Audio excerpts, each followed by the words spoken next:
फितरत थी सदा से बेवफाई है दिल, कोई बताए तो जरा रस्म उल्फत है या सजा, रस्म उल्फत है या सजा। जब माँ और बेटे की केमिस्ट्री इतनी मिलती है तो लड़के को लड़की कैसे पसंद आनी थी? इसका मतलब है अगर हमारे बेटे को लड़की पसंद नहीं आ रही तभी आप चाहते हैं ये रिश्ता होकर रहेगा? जी बिल्कुल होकर रहेगा। अर्जुन की अम्मी से मिलने के बाद आप इस रिश्ते से कुछ बदजन लग रही है। क्यों? कोई बदजन नहीं है, तुम्हें गलत फहमी हो रही है। मैंने तो बहुत आसान सवाल किया है कि तुम बेटे और शौहर के दरमियान किसका इंतखाब करोगे। अरे इतने आसान सवाल पर तुम इतना सोच रही हो। रस्म उल्फत है या सजा, रस्म उल्फत है या सजा। किसका फोन था? वहाब साहब से बात हो रही थी। अच्छा, कोई खास बात थी? नहीं, कोई ऐसी खास बात नहीं, बस उन्हें बता रहा था कि कल मैं कारोबार के सिलसिले में मलेशिया जा रहा हूँ 1 हफ्ते के लिए। बख्तियार, 2 दिन के बाद नवीन की मंगनी है और आप मलेशिया जा रहे? फिक्र नहीं करो तुम, मंगनी हो जाएगी सही वक्त पे।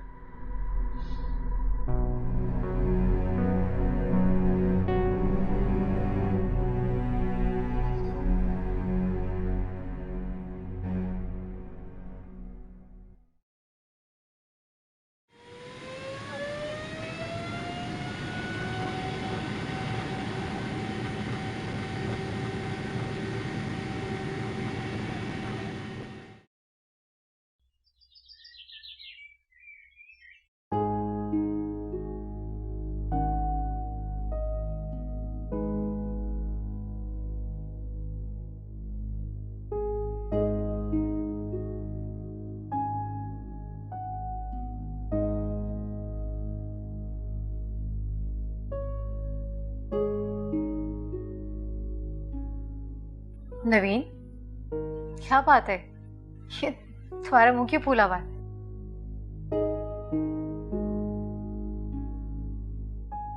क्या तुम्हारे अब्बा ने कुछ कहा है तुम्हें? उन्होंने कुछ कहा तो नहीं है, अलबत्ता किया जरूर है। अच्छा, क्या किया उन्होंने?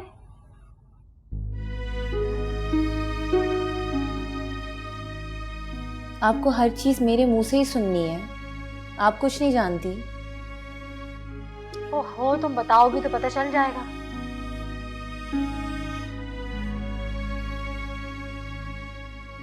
कल मंगनी है और अब्बू मलेशिया रवाना हो गए। अच्छा, तो ये बात है। अरे बाबा, 1 हफ्ते के लिए तो जा रहे हैं, वापस आ जाएंगे। और तुम क्यों इतनी उतावली हो रही हो? हैं? उतावले होने की बात नहीं है, आप नहीं समझ रही, छोड़ें बस। देखो, 1 हफ्ते में वापस आ जाएंगे। जहाँ इतना इंतजार किया, 1 हफ्ता और सही। यहाँ अगर ताबिंदा होती ना तो अब्बू कहीं भी नहीं जाते।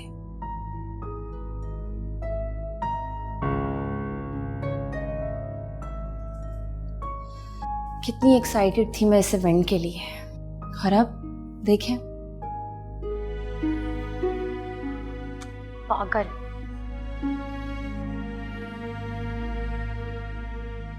एक हफ्ता और इंतजार करने में कोई बुराई नहीं है।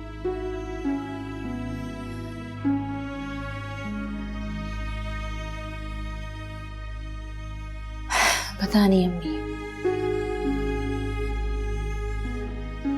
बहुत ही पागल लड़की है।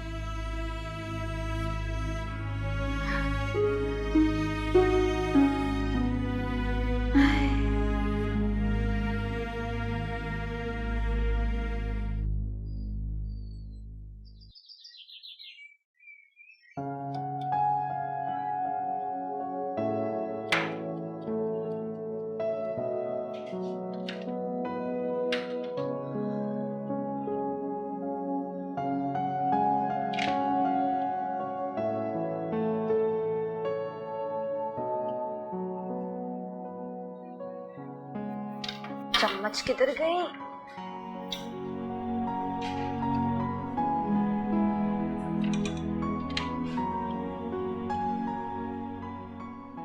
इतनी दूर दूर से ये प्याज और टमाटर डालोगी? तो जल गई तो? हद हो गई है नवीन तुम्हारा ना। अम्मी अब आप ऐसे सर पे मेरे खड़ी रहेंगी ना तो मैं कंफ्यूज ही होती रहूंगी। जाए ना आप यहाँ से। तुम कंफ्यूज इसलिए हो रही हो, तुम्हें कुछ याद ही नहीं है कि कितने टमाटर डालने हैं, कितने मसाले डालने हैं, कितनी प्याज डालनी है। सब पता है मुझे। तो तुम जो है ना, कभी भी तुमने खाना बनाने में इंटरेस्ट लिया ही नहीं है। एक तो मंगनी की डेट आगे क्या चली कि तुम तो आवाज बाख्ता ही हो गई हो। मैंने अभी इतनी सारी तारीफें कर दी अर्जम की माँ से, तुम्हें तो खुद पकाना आता है, इतना अच्छा खाना बनाना आता है, बेवकूफ में। मैं कौन सा ऐसे वैसे घर में जा रही हूँ, मैं इतने बड़े घर में जा रही हूँ, वहाँ पर मुझे ये काम करने की थोड़ी जरूरत पड़ेगी अम्मी। हाँ वैसे ये बात तो है, वो भी यही कह रही थी कि खाना बनाना कौन सी बड़ी बात है। अम्मी आप जाए, मैं कर लूंगी। जाए तो पका लेना।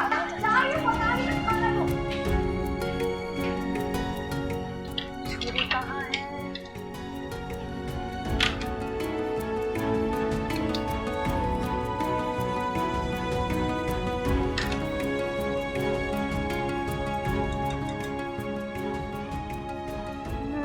सही था, बस ये काट लेते हैं।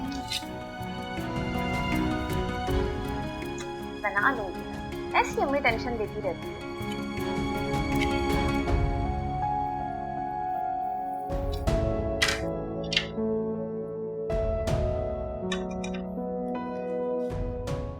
हेलो, बड़े बड़े बेशर्म देखे, लेकिन तुम्हारी ना कोई मिसाल नहीं मिलती। इतनी बार तुम्हें बेइज्जत किया है, लेकिन उसके बावजूद भी तुम कॉल करते हो, क्यों? नवीन, मैं तुम्हारा हर कहा सुनने को तैयार हूँ, बस एक बार तुमसे मिलना चाहता हूँ। देखो, तुम्हें जो बात मुझसे मिलकर करनी है ना, वो तुम फोन पर भी कर सकते हो। कहो, मैं सुन रही हूँ। नवीन, मैं सच में बदल गया हूँ, मेरी सोच, मेरे जज्बात सब बदल गए हैं। अच्छा, तुम्हारी किस्मत भी बदल चुकी है।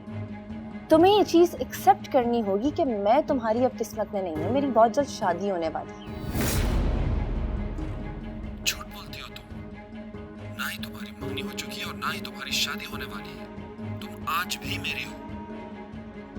वकार, तुम सच में पागल हो गए हो। जाके अपने पागलपन का इलाज कराओ। नवीन, मैं सच में तुमसे मोहब्बत करता हूँ। हमारे बीच में जो कुछ भी था ना, उसे तुम एक सुहाना ख्वाब समझकर भूल जाओ। मेरी बहुत जल्द शादी होने वाली है। और हाँ, दोबारा मुझे कॉल मत करना, समझ आई?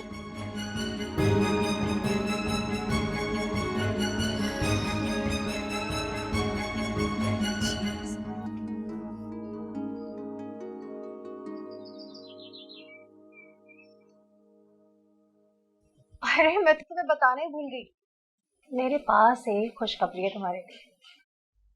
खुशखबरी ना फौरन से बता दी जाती है, यूं पूछी नहीं जाती। अच्छा, वैसे पूछोगे नहीं कि है क्या? जब अम्मी आप बताने ही वाली तो मैं पूछूं क्यों? कल तुम्हारे अब्बा आ रहे हैं वापस। क्या? हाँ, लेकिन वो तो एक हफ्ते के टूर पर गए थे ना। की कॉल आई है, उनका काम जल्दी खत्म हो गया।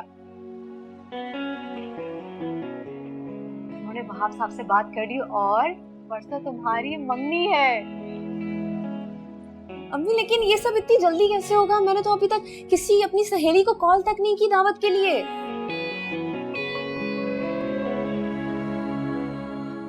तुम तो मुझे समझ नहीं आती हो। मंगनी देर से हो तो बहुत प्रॉब्लम है, मंगनी जल्दी हो जाए तो भी टेंशन है। बेवकूफ। देखें, वक्त कम है और मुकाबला सख्त है। अभी ना मैंने अपनी सारी सहेलियों को दावत के लिए फोन करना है।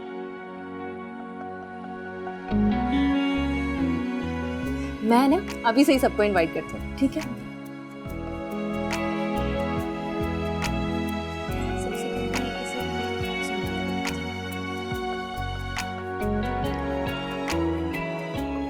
हाँ हेलो, किधर हो?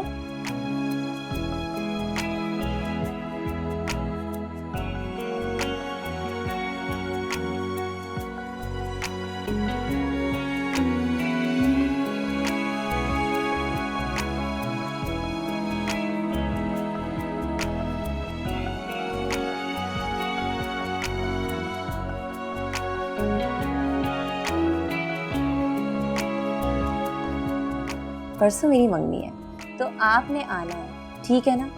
और कोई बहाने ना सुनूं मैं। हाँ, ओके। अब ठीक है। धमका धमका के सबको बुला रही है। आएंगी भी ये सारी? नहीं आई ना, तो मैंने इनका। तुम्हारी दोस्त है, कोई भरोसा भी नहीं है। पता चला अकेली बैठी होगी, कोई दोस्त नहीं आएगी। ये फैसला भी तो नमरीन ने खुद लिया था। अब भुगतते दो से, भुगते वहीं बैठ के।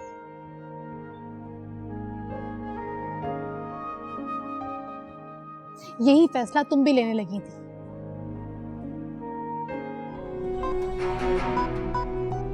आपका बेटा अर्जम आया था हमारे घर अपने एक दोस्त के साथ। आपके घर आया क्या करने? जिसे तुम अर्दम का फैसला कह रही हो, वो फैसला नहीं, साजिश है। उसमें उल्फत है या सजा, उसमें उल्फत है या सजा। समरीन, निमरा, ये हो गई बख्तावर, ये हो गई हुमा, और किसका नाम लिखना था? हाँ, रमशा रह गई। ये हो गई रमशा। अब हो गई लिस्ट तैयार। अब इन सबको मंगनी की दावत के लिए फोन करना है।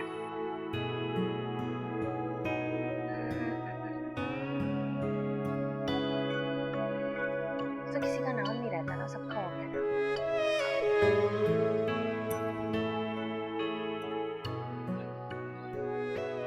बस आ जाए टाइम पर ये सारी। तो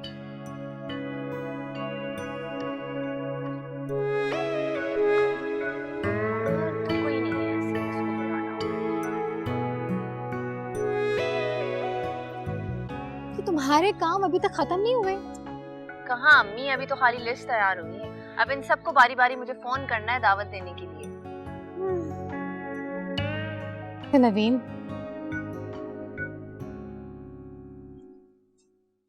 वैसे मेरी बड़ी तमन्ना है कि नमरीन भी तुम्हारी मंगनी में शामिल हो जाए। अम्मी वैसे बिल्कुल ठीक कह रही हैं आप। नमरीन आपी को ना मेरी मंगनी में शामिल होना चाहिए और लाजमी होना चाहिए, लेकिन वो तो यहाँ है ही नहीं। पिंडी से यहाँ आना कौन सा बड़ा मसला है, आराम से आ सकती है। असल मसला तो उसके शौहर रेहान का है, सबके यहाँ से पैसे खा के वहां चुपके बैठा हुआ है। तो अम्मी उधार तो रेहान भाई ने लिया है ना, नमरीन आपी ने थोड़ी। वो तो आ सकती है यहाँ। मैंने भी उससे यही कहा था, लेकिन वो कह रही रेहान मुझे इजाजत ही नहीं दे रहे कराची आने की। किस कैरेक्टर का आदमी है वो? ये फैसला भी तो नमरीन ने खुद लिया था। अब भुगतते दो से, भुगते वहीं बैठ के।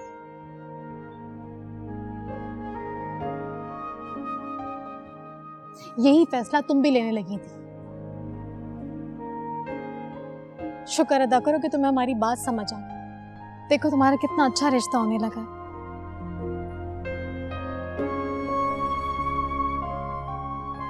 वैसे मेरी तरह आपको भी नमरीन आपी के लिए दुख है ना? जाहिर सी बात है, नबील वो मेरी बेटी है। कौन माँ होगी जिसे अपनी बेटी की तकलीफ ना हो।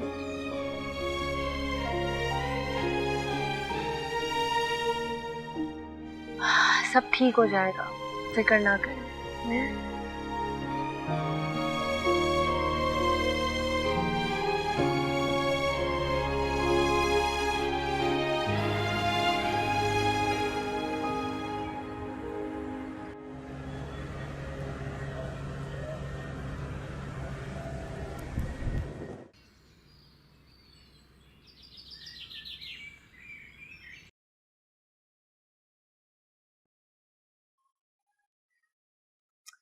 और भाई ये रही गरम गरम चाय।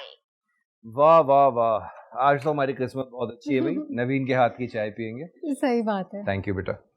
जैसे बख्तियार, आप तो ऐसे कह रहे हैं जैसे महीनों बाद घर वापस आए हैं। महीनों बाद घर नहीं आया हूँ, लेकिन ये वाली चाय कम कम ही मिलती है। अम्मी, आपको पता है ना मैं अब्बू का कितनी बेचैनी से इंतजार कर रही थी, और अब वो आ गए तो आप बिला वजह की बातें कर रही हैं।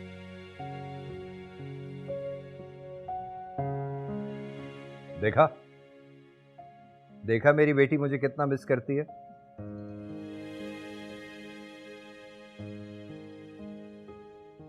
अच्छा, तो क्या तुम्हारे अब्बू को बता दूं कि तुम उन्हें क्यों मिस कर रही थी?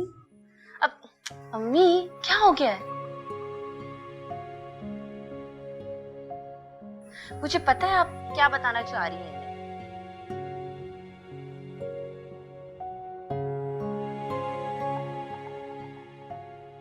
क्या मिली भगत हो रही है माँ बेटी के दरमियान? अब कुछ नहीं अब्बू।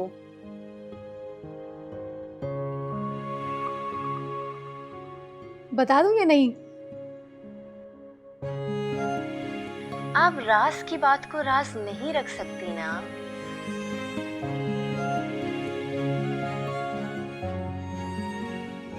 ठीक है।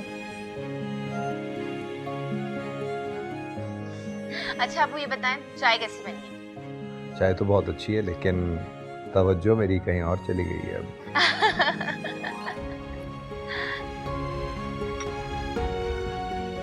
इतनी अच्छी बनी है। अच्छा, ज्यादा खुश होने की जरूरत नहीं है।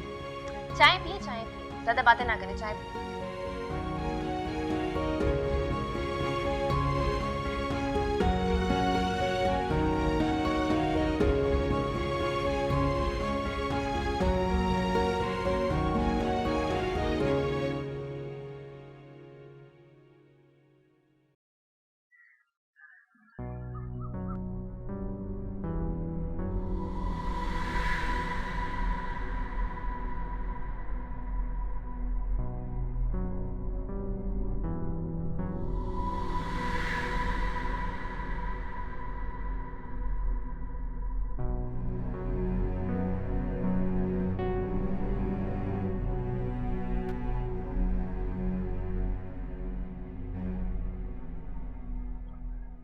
जी अस्सलाम वालेकुम बख्तियार साहब, खैरियत है?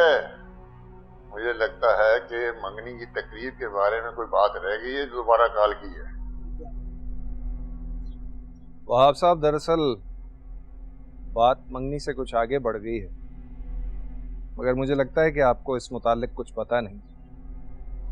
मैं कुछ समझा नहीं बख्तियार साहब। समझा तो मैं भी कुछ नहीं हूं, सब कुछ ठीक जा रहा था, फिर अर्जम बेटे को ये सब करने की क्या जरूरत थी?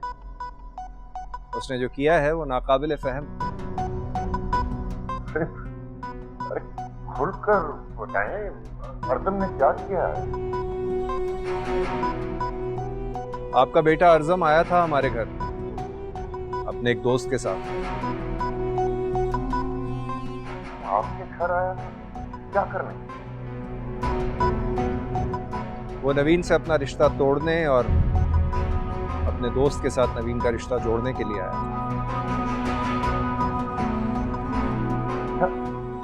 क्या कह रहे हैं आप? वही कहा जो आपने सुना। अब आप ही बताइए इस बात को मैं क्या समझूं।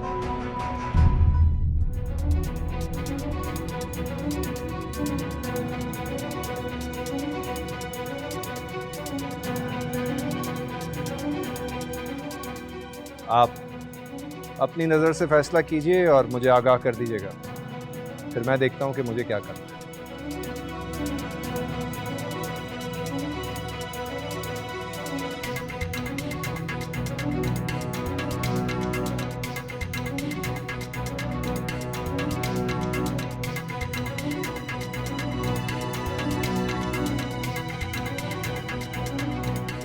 तुम जहां सुकून से बैठकर चाय पी रहे हो, तुम्हें पता है कि तुम्हारे लाडले ने क्या गुल खिलाया है? जी जानती हूँ, बहुत अच्छी तरह से जानती हूँ। तुम्हें पता था और तुमने मुझे बताया था।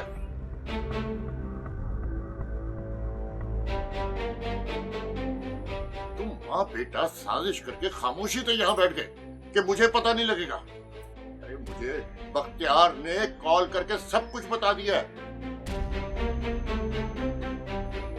तुम्हें पता है मुझे कितनी शर्मिंदगी हो रही थी। तुम माँ बेटे ने क्या तमाशा लगाया हुआ है, कभी इस रिश्ते से इनकार कर देते हो, कभी रिश्ते में हाँ करते हो। अब की बार मैं अपने बेटे के फैसले से मुत्तफिक हूँ। तुम इस रिश्ते से खुश कब थी? कभी घराने के स्टेटस में प्रॉब्लम, कभी लड़की में नुक्स, कभी कुछ और कभी कुछ। और आज तो तुम्हारे बेटे ने शादी से इनकार की एक नई वजह बयान कर दी है, जिसे तुम अर्दम का फैसला कह रही हो। वो फैसला नहीं, साजिश है। और मैं उस साजिश को कभी कामयाब नहीं होने दूंगा। मैं अपनी फैमिली के बराबरी के इशू को भी भूल गई। वो लड़की और उसकी माँ जो मुझे बिल्कुल नापसंद थी, चल वो भी रहने दो।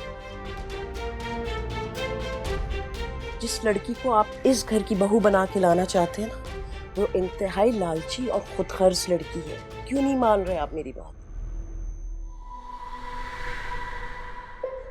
और ये चीजें कम से कम मैं इग्नोर नहीं कर सकती। वो लड़की जो इस रिश्ते को मान गई थी, वो अर्ज़म को पसंद नहीं करती थी। हाँ, वो हमारे घर को, हमारे स्टेटस को देखकर राजी हुई है, बस।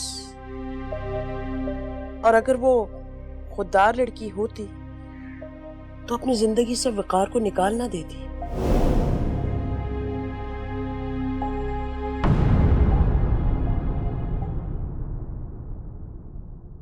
उसमें उल्फत है या सजा, उसमें उल्फत है या सजा। मुझे नहीं लगता आप साहब किसी भी कीमत पर इस रिश्ते को खत्म होने देंगे। वो खुद चल कर आए थे इस घर में रिश्ता लेने के लिए। मैं जब उसके फैसले से मुत्तफिक हूँ तो समझाना कैसा? इस घर का मैं सरबराह हूं। मेरे फैसलों से इनराफ करने वाला इस घर में नहीं रह सकता। मुझे सिर्फ नवीन की फिक्र है। अब वो इस रिश्ते के लिए हाँ करें या ना करें, आप उनसे दो टोक बात कर लें। बाबा, मैं ऐसे घर में नहीं रह सकता जहां बाप की बजाय एक अनापरस्त इंसान रहता हो। लिहाजा मैं ये घर हमेशा हमेशा के लिए छोड़कर अमेरिका जा रहा हूं। उसमें उल्फत है या सजा।